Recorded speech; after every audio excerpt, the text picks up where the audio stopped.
మీలాంటి వాళ్ళకి కాంట్రాక్ట్ ఇచ్చానంటే ఎవరూ నిందలు వేయరు సార్. మీ నిజాయితీ ఏంటో అందరికీ తెలుసు. మీ చేతుల మీదుగా వర్క్ పూర్తవడం నాకు మంచిదే. తప్పకుండా ఈ కాంట్రాక్ట్ మీకే ఇస్తానని మాటిస్తున్నాను. చాలా థ్యాంక్స్ అండి.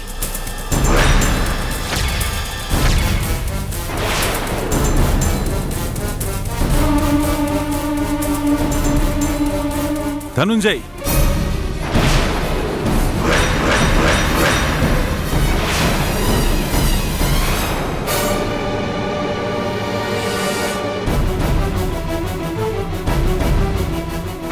శంకర్ ప్రసాద్ గారు, మీరొచ్చి ఎంతసేపు అయింది?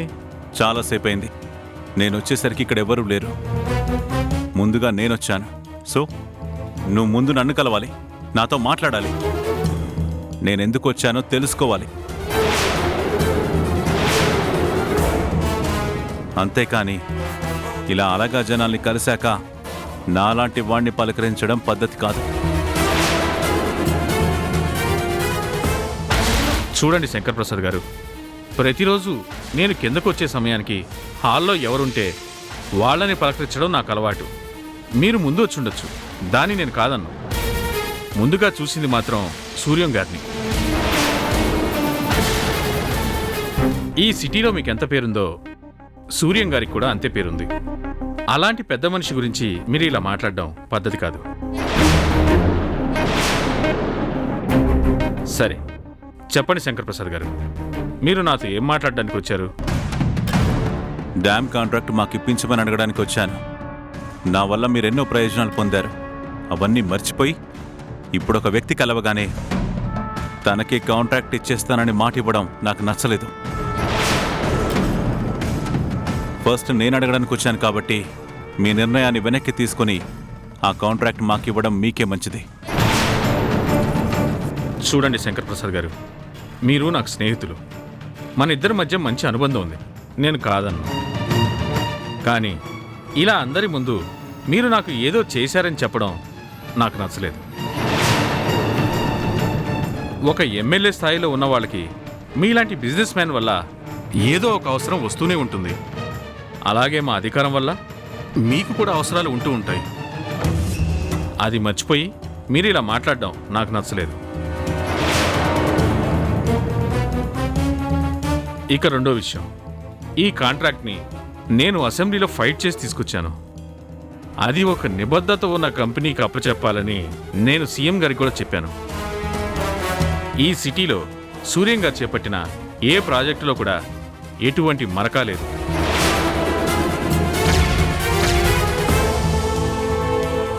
ఆ ప్రాజెక్టులన్నీ బాగుంటాయని ఆయనకి చాలా పేరుంది. అందుకే ఆయన వచ్చి అడగగానే ఈ ప్రాజెక్ట్ ఆయనకే ఇస్తానని మాటిచ్చాను.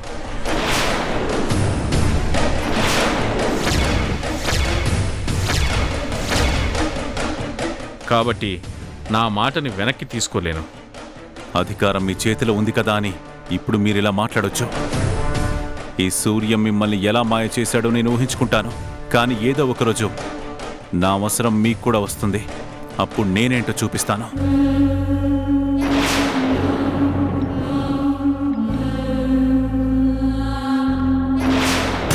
రే సూర్యం, ప్రతి విషయంలోనూ నాకు అడ్డుపడుతున్నావు.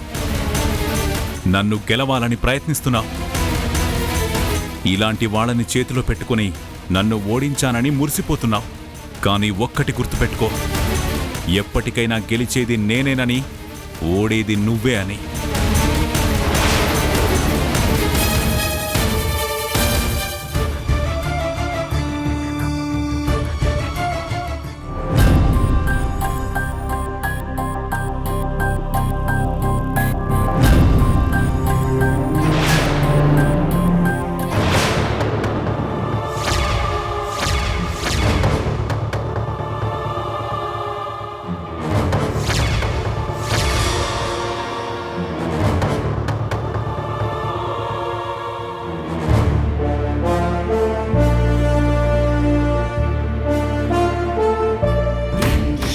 సరైతే నా మీద మరీ ఎంత మమకారాన్ని పెంచుకున్నారా?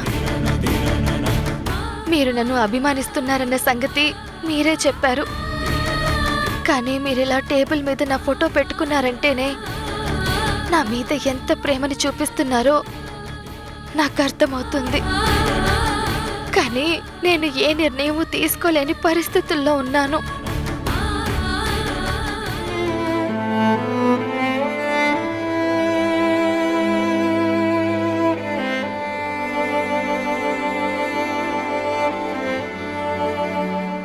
ఏంటి సీత, ఆ ఫోటో చూసుకోడా నీ నిర్ణయం చెప్పాలనిపించడం లేదా? అది కాదు సిస్టర్, అసలు ఏంటంటే చూడు సీత, కళ్యాణ్ సార్ నిన్ను అభిమానిస్తున్నారు, ప్రేమిస్తున్నారు అని మా అందరికీ తెలుసు. పెళ్ళై ఒక పాప ఉన్న మగాడు పెళ్లి కాని ఒక అమ్మాయిని ప్రేమిస్తున్నాడు అంటే చాలామంది తప్పు పడతారు. వ్యామోహాన్ని ప్రేమ అని చెప్తున్నాడు అనుకుంటారు. కాని చాలా తప్పు. కళ్యాణ్ సార్ అలాంటి మనిషి కాదు, చాలా గొప్ప వ్యక్తి. మేడం చనిపోయినప్పుడు మేమందరం అక్కడే ఉన్నాం. ఒక నెల రోజుల తర్వాత స్టాఫ్ అందరూ ఇంటికి వెళ్ళి సార్కి ఒక సలహా ఇచ్చాం. మీరింకో పెళ్లి చేసుకోండి సార్. ప్రియా చిన్నపిల్ల, తనకి తల్లి లేని లోటు చాలా ఉంటుంది. అదే మీరు ఇంకో పెళ్లి చేసుకుంటే ఖచ్చితంగా ప్రియకి అమ్మ వస్తుందని అందరం చెప్పాం. కాని సార్ ఏమన్నారు తెలుసా? మీరందరూ చాలా పొరపాటు పడుతున్నారు అన్నారు. నేనిప్పుడు పెళ్లి చేసుకుంటే నాకింకొక భార్య వస్తుంది, కాని ప్రియకి తల్లి రాదు. ఎందుకంటే ఆడవాళ్ల మనసు చాలా సున్నితంగా ఉంటుంది. తన కడుపున పుట్టిన పిల్లల్ని ఎక్కువగా ప్రేమిస్తారు. వాళ్ళకే చిన్న సమస్య వచ్చినా తట్టుకోలేనంత సున్నితంగా ఉంటారు. అలాగే ఇంకో ఆడపిల్లని చేరదీయాలి అంటే చాలా పెద్ద మనసుండాలి. అలా మనసున్నవాళ్లు ఉంటారు అని వినడమే తప్ప చూడ్డమే చాలా తక్కువ అని చెప్పారు. అందుకే నేను పెళ్లి చేసుకుంటే ఈ ఇంటికి ఒక ఇల్లాలు వస్తుంది, నాకొక భార్య వస్తుంది, కానీ ప్రియకి మాత్రం తల్లి రాదు అన్నారు. ఇన్నేళ్లలో ఎప్పుడు మళ్లీ పెళ్లి చేసుకోవాలన్న ఊహను కూడా మనసులోకి రానివ్వలేదు. కాని నువ్వా ఇంట్లోకి అడుగు పెట్టాక నీ మీద ప్రేమని అభిమానాన్ని చూపించారు. ప్రియని నువ్వు కన్నతల్లిగా చూసినట్టు చూడటం చూసి మేమందరం కూడా ఎంతో మురిసిపోయాం. బహుశా అదే సార్ నిన్ను ప్రేమించేలా చేసుంటుంది. అందుకే తన మనసులో మాట నీకు చెప్పారమ్మా. నువ్వు సార్ జీవితంలోకి రావాలని కళ్యాణ్ సార్ ప్రియానే కాదు, హాస్పిటల్లో ఉన్న అందరం కూడా కోరుకుంటున్నాం. ఒక్కసారి ఆలోచించు సీత, నీకొక మంచి జీవితం వస్తుంది. కళ్యాణ్ సార్ జీవితంలోకి ఒక మంచి భార్య వస్తుంది. మీ ఇద్దరూ కలిస్తే ప్రియకి మంచి తల్లి తండ్రి అవుతారు. నీకో మంచి కుటుంబం ఏర్పడుతుంది, పెద్దదాన్ని. నీ దగ్గర స్వతంత్రం ఉంది కాబట్టి ఈ మాట చెప్తున్నాను. తప్పుగా మాట్లాడాననుకుంటే నన్ను మన్నించు.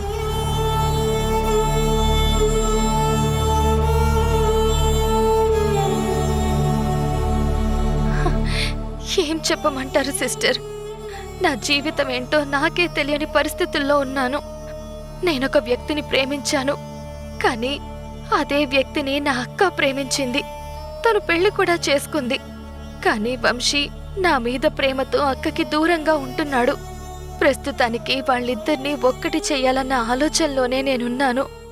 కళ్యాణ్ సార్ విషయంలో నేను నిర్ణయం చెప్పలేకపోతున్నందుకు ప్రియాతో సహా మీరందరూ కూడా బాధపడుతున్నారని నాకు అర్థమయ్యింది. కానీ ఇప్పుడు నేనేం చెప్పాలో ఏం చెయ్యాలో నాకే తెలియని పరిస్థితుల్లో ఉన్నాను. అంజీ, అంజీ, మనం మార్కెట్కి వెళ్ళాలి. ఇప్పుడా? కుదరదు. నేను అక్క ఫ్యాక్టరీకి వెళ్ళాలి. ఈ రోజు రాణి ఎక్కడికి రాదు, అలాగే రాధా కూడా రాడు. నువ్వు ముందెళ్ళి పువ్వులు పళ్ళు తీసుకునిరా, చాలా పనులున్నాయి. వెళ్ళానంటే అక్క నన్ను తిడుతుంది. నిన్నేమి తిట్టదురా, అక్కకి పెళ్ళయింది. తర్వాత జరగాల్సిన ముచ్చట జరిపించాలి. ముందు ఈరోజు ఆ పని చూడాలి మనం. నువ్వు నోరు మూసుకొని నేను చెప్పింది చెయ్యి. ఏంటి ఇక్కడేదో హడావిడి చేస్తున్నారు? అవును రాణి, హడావిడి ఉంది రాణి. నీ పెళ్లి ఎలాగూ అనుకోకుండానే జరిగింది. కనీసం పెళ్లి తర్వాత జరగాల్సిన ముచ్చటైనా ముచ్చటగా జరగాలి కదా. ఈరోజు ఆ ఏర్పాట్లే చేస్తున్నాం. అమ్మా, నేను మీతో మాట చెప్పాలనుకుంటున్నాను. ఏం మాట్లాడతావురా? చెప్పు. అమ్మా, నేను పెళ్లి చేసుకోవడానికి కారణం నా రాణి మీద ఎవరూ ఎలాంటి నింద వేయకూడదని. తన జీవితంలో ఎన్నో కష్టాలు పడింది. ఇంకా మాటలు పడకూడదని నేను తన మెడలో తాళి కట్టాను. కానీ మా ఇద్దరికీ నిజమైన ఆనందం ఎప్పుడొస్తుందో తెలుసా? ఇంట్లో నుంచి వెళ్ళిపోయిన వర్ష తిరిగి ఇంట్లోకి రావాలి, తనకి పెళ్లి చేయాలి, తన జీవితం సెటిల్ అవ్వాలి. ఆ తర్వాతే మేం మా జీవితాన్ని పంచుకుంటాం. రాణి మనసు ఏంటో నాకు బాగా తెలుసు. అక్కలా కాదు, అమ్మలా పెంచింది. కూతురు దూరంగా ఎక్కడుందో తెలియనప్పుడు అమ్మ మనసు ఎంత బాధపడుతుందో రాణి మనసులో కూడా అదే బాధ ఉంది. అందుకే చెప్తున్నాను, వర్ష తిరిగి వచ్చే వరకు మేమిద్దరం ఒక్కటవ్వలేం. అవేం మాటలు రాదా? రాణికి బాధగా ఉంటుంది, నేను కాదనను. వర్ష ఇంట్లో లేనందుకు అందరం బాధపడుతున్నాము. కానీ పెళ్లి జరిగాక ముచ్చట్లు తీర్చుకోవాలి, లేదంటే ఆ పెళ్లికి అర్థమే ఉండదు. అత్తయ్య, ఆయనేమీ అనకండి. ఆయన సరైన నిర్ణయమే తీసుకున్నారు. నిజానికి ఈ మాట నేనే చెప్పాలనుకున్నాను, కానీ ఆయన నోటి వెంట వినడం నాకు చాలా ఆనందంగా ఉంది. వర్ష తిరిగొచ్చే వరకు, తన జీవితం బాగుపడే వరకు నా జీవితంలో ఎలాంటి ఆనందము ఉండదు. నన్ను ఇంతలా అర్థం చేసుకున్న నా భర్త నాకు దొరకడం నిజంగా నాకు ఆనందంగా ఉంది. మా ఇద్దరి నిర్ణయం ఇదే.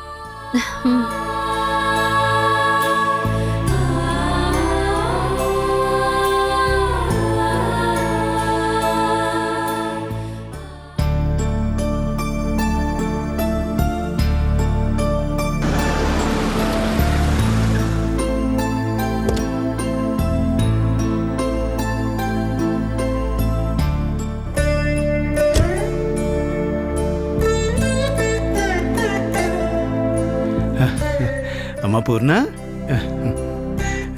రామా, అలా కూర్చొని మాట్లాడుకుందాం. రామా, కూర్చో.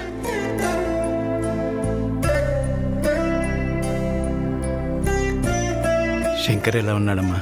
బాగున్నారన్నయ్యా. కానీ ఇంత అభిమానాన్ని పంచే స్నేహితుణ్ణి కాదు అనుకుని మీ మీద పగని పెంచుకుంటున్నారు. ఏ ఒక్క మంచి సందర్భం వచ్చినా మిమ్మల్ని కలుపుదామని చూస్తున్నాను. కానీ మీరిద్దరూ ఎదురుపడిన ప్రతి సందర్భంలోనూ అనుకోకుండా ఏదో ఒక గొడవ జరుగుతూనే ఉంది. అదేమో మీ మధ్య దూరాన్ని మరింత పెంచుతోందన్నయ్యా. అవునమ్మా, మా స్నేహానికి ఏదో గ్రహణం పట్టినట్టుంది. మేము అనుకోకుండా కలిసినా అది ఒక గొడవకే కారణం అవుతుంది. చివరికి ఎమ్మెల్యే ఇంటికి వెళ్ళినప్పుడు కూడా వాడు అక్కడే ఉన్నాడు. ఆ సంగతి నాకు తెలియదమ్మా. నేనే అదేదో కావాలని చేశానని మళ్ళీ నా మీద కోపాన్ని పెంచుకుంటున్నాడు. ఆ దేవుడు మమ్మల్ని ఇంతలా ఎందుకు దూరం చేస్తున్నాడో నాకు అర్థం కావడం లేదమ్మా. ఈ పరిస్థితి ఎప్పుడు మారుతుందా, మళ్ళీ మీరిద్దరు ఎప్పుడు ఒక్కటవుతారా అని నేను ఎదురు చూస్తూనే ఉన్నాను. కానీ ఆ రోజు రావడం లేదు. ప్రతి సమస్యకి ఓ పరిష్కారం ఉంటుందమ్మా. మా సమస్యకి పరిష్కారం వర్ష కనిపించడం. వర్ష ఎక్కడుందో ఎలా ఉందో నాకు తెలియదు, కానీ తనని నేను కనిపెట్టాలి. ఇదిగో నీ మనవరాలని తనని శంకర్కి అప్పగించాలి. అప్పుడే వాడికి నా మీద కోపం తగ్గుతుంది. మళ్ళీ నా గురించి ఆలోచించడం మొదలు పెడతాడు. ఈ దూరం అప్పుడే దగ్గర అవుతుందమ్మా. మూడు వారిపైన మా స్నేహం మళ్ళీ చిగురిస్తుంది. మా ఇద్దరిని కలిపే ఒకే ఒక వారధి వర్ష. కానీ వర్ష జాడే తెలియడం లేదు. అదేంటన్నయ్య అలా అంటున్నారు? వర్ష సిటీలోనే ఉంది కదా, తెలీదంటున్నారేంటి?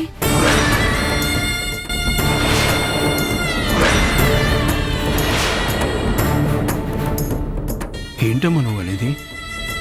వర్ష ఎక్కడుందో నీకేమైనా తెలిసిందా?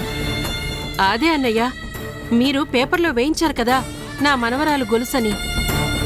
అది మీకు ఈ సిటీలోనే దొరికింది కదా, మన వర్ష సిటీలోనే ఉన్నట్టు కదా, అదే ఉద్దేశంతో చెప్తున్నానన్నయ్య. ఆ గొలుసు ఆధారం మనకు తెలిసింది, కానీ ఆ విషయం తనకు తెలియదు కదా. అందుకే ఇప్పటి వరకు తను నన్ను కలవలేదు. ఎప్పుడు కలుస్తుందో తెలియదు. ఈ సమస్యకి ఎప్పుడు ముగింపు ఉంటుందో కూడా తెలియడం లేదమ్మా. నాకు తెలుసన్నయ్య, మనందరికీ తెలిసిన వర్షానే మన మనవరాలు వర్ష అన్న విషయం నాకు మాత్రమే తెలుసు. కానీ ఆ నిజాన్ని నేను ఇప్పుడు ఎవ్వరితోనూ చెప్పలేను. ఎందుకంటే నేను తనకు మాటిచ్చాను, సమంత జీవితం నిలబెట్టే వరకు, వంశీని సమంతని ఒక్కటి చేసే వరకు. ఇప్పుడు నేను మీకు ఆ నిజాన్ని చెప్పలేకపోతున్నాను. నన్ను క్షమించండి అన్నయ్య. ఆ అమ్మాయి ఎంత దగ్గరగా ఉన్నా మీరే తన తాతయ్య అని ఆ అమ్మాయికి తెలియదు. తనే మీ మనవరాలని మీకు తెలియదు. అది తెలిసే రోజు వరకు ఎదురు చూడడం తప్ప ఏమీ చేయలేము సార్. నిజమే చలపతి గారు, జరిగేది మన చేతుల్లో ఉండదు. ఒకప్పుడు ఒకే ప్రాణంలో బ్రతికిన మేమిద్దరం ఈరోజు భద్రశత్రువులుగా మారాం. వాడి మీద నాకు అభిమానమే తప్ప ఎప్పుడూ కోపం రాదు. కానీ వాడికి మాత్రం రోజు రోజుకి నా మీద కోపం పెరుగుతుంది. కానీ ఏదో ఒక రోజు నిజం తెలుస్తుంది. నేను వాడి మంచినే కోరుకుంటానే తప్ప వాడి చెడుని నేను కలలో కూడా ఊహించలేనన్న నిజాన్ని వాడే తెలుసుకుంటాడు. అమ్మా, ఈ ఏర్పాట్లు అవి జరుగుతున్నాయి కదా? ఏర్పాట్లేంటన్నయ్యా? దేని గురించి మాట్లాడుతున్నారు? అదేంటమ్మా అలా అంటావు? ఇప్పుడు వచ్చే పుట్టినరోజు వాడికి 60వ పుట్టినరోజు. షష్ఠి పూర్తి చేయాలి కదమ్మా. క్షమించండి అన్నయ్య, ఈ విషయాల్లో పడి నేను ఆ సంగతే మర్చిపోయాను. భార్యగా నిజానికి ఈ విషయం నేను గుర్తుపెట్టుకోవాలి. ఆయన షష్ఠి పూర్తిని ఒక మంచి ఫంక్షన్లా చెయ్యాలి. అది ఒక జ్ఞాపకంలాగా అందరికీ గుర్తుండిపోయేలాగా సెలబ్రేట్ చేసుకోవాలి. నిజంగా మీరెంత గొప్ప స్నేహితుడన్నయ్యా. ఆయన మిమ్మల్ని ఎంత ద్వేషిస్తున్నా మీరు ఆయన గురించి అనుక్షణం ఆలోచిస్తున్నారు. మరి ఇంత గొప్పగా ఉంటుందా స్నేహం అంటే? స్నేహం అంటే ఒకే ప్రాణంగా బ్రతకడం, ఒకే ఊపిరిగా ఉండడం. వాడికి కష్టం వస్తే నేనెంత దూరంలో ఉన్నా నాకు కన్నీళ్ళు వస్తాయి. అదే వాడు ఆనందంగా ఉంటే నేనెంత దూరంలో ఉన్నా అది నా మనసుకు తెలుస్తుంది. అందరూ దూరమైనా, చివరికి నా జీవితాన్ని పంచుకున్న జానకి దూరమైనా నేను మూడుగా ఎందుకు బ్రతుకుతున్నానో తెలుసా అమ్మా? మళ్ళీ ఏదో ఒక రోజు వాడు నేను కలుస్తామన్న నమ్మకం. వాడి దృష్టిలో నేను మోసగాని కాదు, నేను ప్రాణంగా ప్రేమించే స్నేహితునని వాడికి తెలిసిన రోజు వాడి ఒళ్ళోనే ఆనందంగా కన్నుమూయాలి. ఆ ఆశతోనే నేను బ్రతుకుతున్నాను. లేదన్నయ్యా, లేదు. మళ్ళీ మీరిద్దరు తప్పకుండా కలుస్తారు. పాత రోజులు మళ్ళీ మనకున్నాయన్నయ్యా. అప్పుడు మీరిద్దరి మధ్య ఎలాంటి అరమరికలు లేకుండా ఎంతో అన్యోన్యంగా ఉండేవారో మళ్ళీ ఆ రోజులు తప్పకుండా వస్తాయన్నయ్య, వస్తాయి. సరే అన్నయ్య, షష్ఠి పూర్తిని గుర్తు చేశారు కదా, నేను వెళ్ళి ఆ ఏర్పాట్లు చేసుకుంటాను. తప్పకుండా షష్ఠి పూర్తి బాగా చేస్తాను. మీ స్నేహితుణ్ణి ఆనందంగా ఉంచే బాధ్యత నాదన్నయ్యా. వస్తానన్నయ్యా. అలాగే తల్లి, వెళ్ళిరా. వస్తానండి. అలాగే.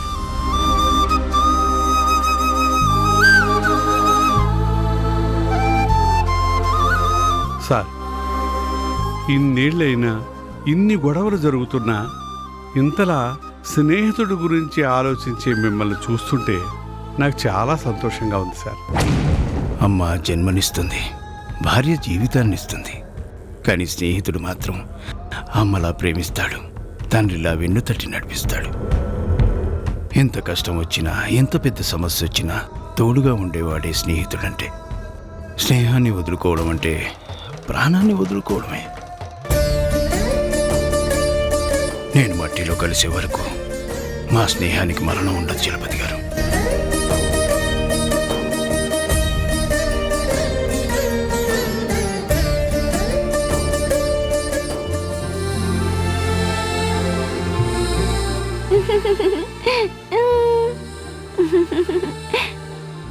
ఏంటి ప్రియా, ఆ బొమ్మ అంత నచ్చిందా? నవ్వుతూ ఆడుకుంటున్నావు.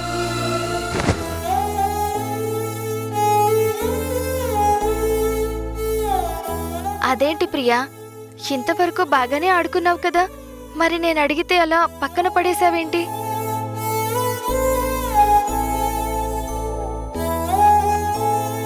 తులసమ్మ, ప్రియా ఎందుకలా ఉంది? ఏమైంది? ఏమోనమ్మా, నాకు తెలీదు.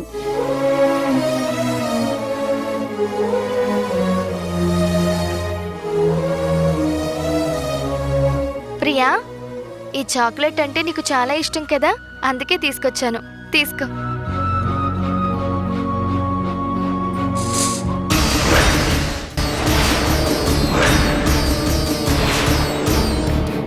ఏంటి ప్రియా, ఎందుకంత కోపంగా ఉన్నావు? నిన్నే ప్రియా, సమాధానం చెప్పు. నాకు అమ్మ కావాలి. అమ్మ ఎప్పుడూ నాతోనే ఉండాలి. ఈరోజు కొత్తగా మాట్లాడుతున్నావేంటి? నువ్వు నన్ను అమ్మ అని పిలుస్తున్నావు కదా. నేను నీతోనే ఉంటానని చెప్పాను కదా, మళ్ళీ ఇప్పుడేంటి కొత్తగా? నేను నిన్ను అమ్మ అని పిలుస్తున్నానంతే. నువ్వు నాకు అమ్మ అయిపోలేదు. నువ్వు నాకు అమ్మ అవ్వాలి అంటే డాడీని పెళ్లి చేసుకోవాలి నువ్వు.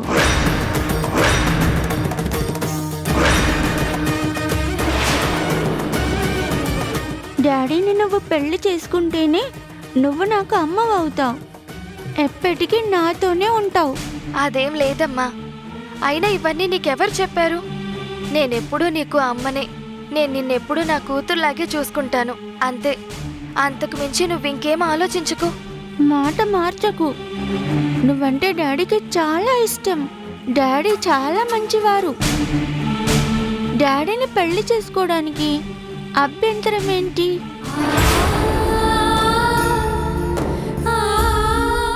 నాకు చెప్పమ్మా, నువ్వు డాడీని పెళ్లి చేసుకొని నాకు అమ్మగా ఇంట్లోనే ఉంటావా లేదా? నాకిప్పుడే సమాధానం కావాలి.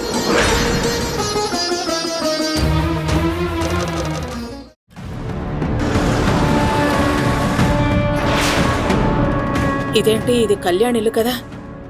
వంశీ, వర్ష ఇక్కడే ఉంటున్నారు. మరి వదినేంటి ఈ ఇంట్లోకి వెళ్ళింది? నానమ్మా, ఎలా ఉన్నావు నానమ్మా?